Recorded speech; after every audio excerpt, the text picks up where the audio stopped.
Abusuafo mama kwaba eba Susan Media Project so. Ena so yada fofora Onyankopon e de achen. Ene aba besi Kumasi sunya ne kwantempon ne so an ekro adujama ene aba be pie so yi ni nyina wo Asante mantam.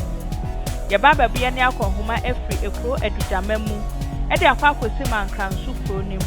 Ai ekwan ana mpanimfo ya na se ekwan dwumadi ana ekoso wo ho no. Omode ko aguso na ese ko ta na ne beka no. Omata road no. Enti ye baba bia ne akonhoma ahweso awe sade kwan na omusi ye no esi akwa akodu ene dwumadi a ekoso eso wo ho medamase.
Yagusu aboya ne akonhome na me kai mo se me nuanom amu akwantuo mu amu wo fie me nanfonom madofo obia na ni gi me video ho a odi machi a ohwe se video yi eya wo fa me pa mo chaw mo nhye me nkran na mo nta machi mo mo machi dom na mo like it mo subscribe it na mo nchira mo adwen e wo comment na se na so pese de bia me de bi bana so onya bi hwa e pa wo chaw click wo adoma ne so na mo ntia e na no wa ha me damas.